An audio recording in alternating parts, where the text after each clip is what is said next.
When the East Africa Seaweed Company of mainland Tanzania started the Mwani Mama brand, we set out to create hyperconsumption of seaweed, promoting its healthy benefits to the world. I saw clearly in my mind the development of the Starbucks of seaweed, a chain of stores, spas, restaurants, and even resorts, all based on seaweed, similar to how Starbucks is based on coffee. Recognizing that our supply chain comprised of seaweed farmers who were 80% women, many over the age of 60 and living below the poverty line, we signed the United Nations Social Development Goals for life below the water and women empowerment. Because as a woman-led company, we understood that seaweed has the power to transform the lives of women. Furthermore, we wanted to keep the processing in Tanzania rather than export the raw materials. That way, Tanzanians could benefit from job creation and opportunities. But we had to build our own infrastructure. I applied what I learned from drying coffee in my native Jamaica to seaweed.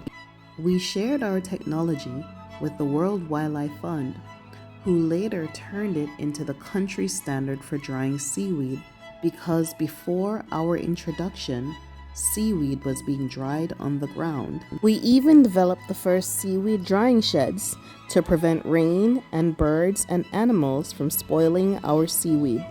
We became the first company in the history of Tanzania to be certified for seaweed processing and began packaging our product for immediate export.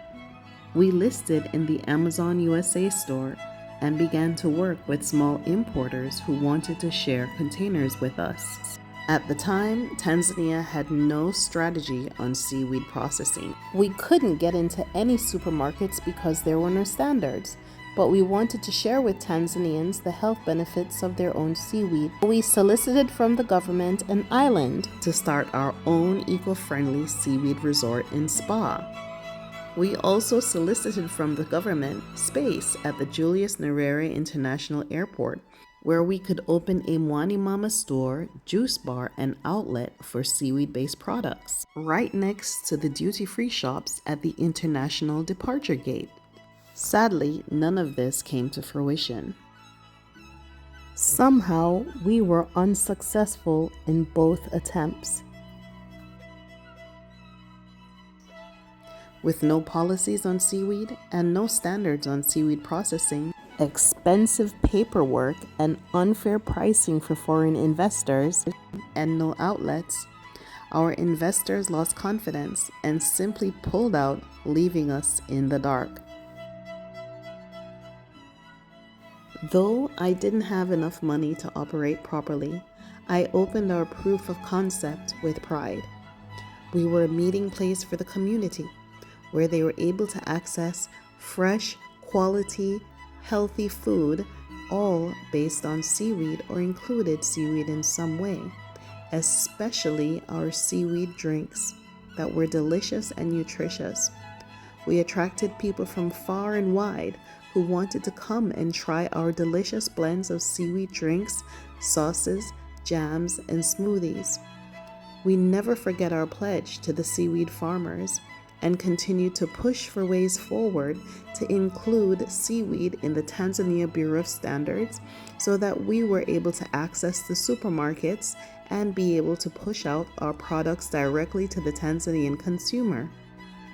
In time, the Tanzanian government did make changes for seaweed, pushing policy for seaweed, operating a restaurant, product development, and cooking and managing all by myself took a toll on my health.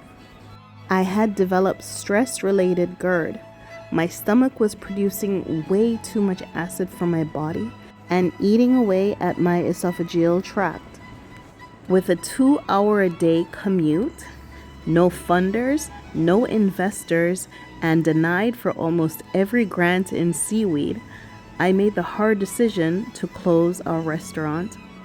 My success had come at far too high a cost than I was willing to pay. I was doing way too much with far too little.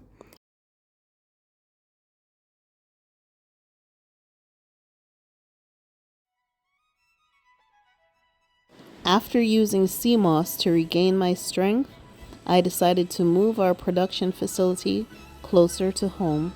We rented 3 plots of land on majestic Ununio Beach, where we could set up our seaweed spa, rebuild our restaurant, and open a seaweed training facility to teach others the intricate parts of running a seaweed business. This location also had enough space and a small warehouse, allowing us to build out our microprocessing facility. This facility was extremely important because for 4 whole years we were processing and exporting seaweed out of my living room. Shortly after relocating to Ununio, we were awarded the sea cucumber and seaweed farming joint venture contract from Kinondoni Municipality. Along with the municipality, we also formed the NGO Dar es Salaam Aquarium Foundation and Sea Safari TV in order to sensitize people to marine pollution. I found my voice again by talking about marine conservation, because without quality, clean oceans, we cannot produce good, healthy seaweed. We became known as a passionate voice for seaweed farmer advocacy and invited to many conferences to speak about our experiences in the private sector. Having been introduced to the Korean interest in investing seaweed by the World Bank in 2023, we were invited to the Global Seaweed Summit in South Korea 2025. The South Korean government had created a partnership with the World Bank to find opportunities for seaweed investing around the world. Those of us fortunate in the 2025 contingency were whisked away to Wando County, the seat of seaweed production in South Korea. We were given a tour of the government-funded Startup Fisheries Investment Center. We sampled products all based on seaweed that was produced with the government's help. And what really blew my mind was an entire island dedicated to seaweed healing, an entire island spa dedicated to the healing of seaweed. Imagine that. I'm sure at some point during this trip, I had an existential crisis and a nervous breakdown all at once. You mean this whole time I was gaslighted into believing my ideas had no value, that there was a whole nation of people actually proving my concept day in and day out? In Wando County, I saw industrialized seaweed farms, incubators, the government working with the private sector.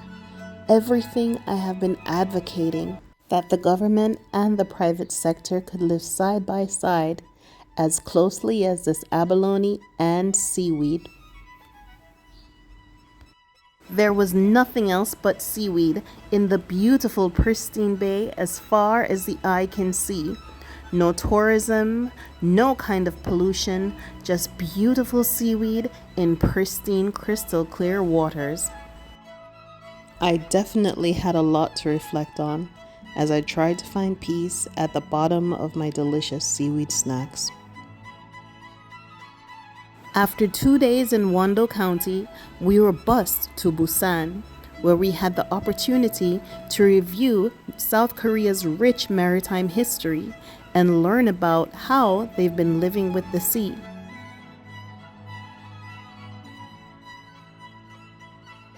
We learned about the Haenyeo divers of Jeju Island, South Korea's version of the Mwani Mamas, experienced female divers that went deep into the sea with one single breath, foraged in the sea for seaweed, abalone, and other delicacies. The Korean government had invited over 100 participants from all over the world, giving us a rare opportunity to learn from each other and have camaraderie. For 1 week, we made friends and learned about each other's struggles in seaweed. We visit another government-funded incubation center, this time for sea cucumber. Well, looky.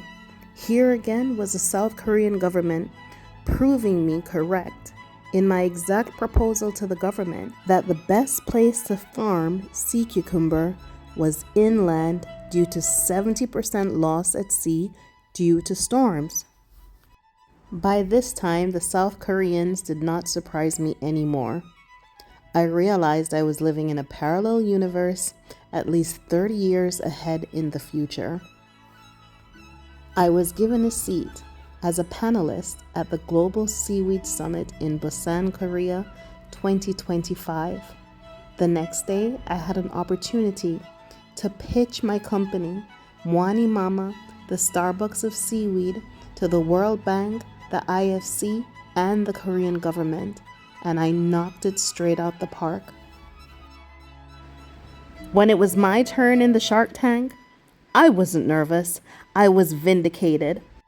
I had seen my hard-won theories in living reality, and I was determined to have my victory. I had seen their progress, their farms, their incubators, their aquarium, their sea cucumber farms, and everything I ever imagined. But now it was time for them to see me. I pitched my heart out. I gave the best pitch of my entire life in perfect time. I hit all my points, and for one single moment in time, I was flying high to the applause of my peers. Where my heart was once broken, South Korea, with their respect for seaweed and the ocean, had replaced it with gratitude. I could now share with the world and my daughter that I had indeed seen a seaweed utopian society in South Korea, and we were finally on our way to a better future.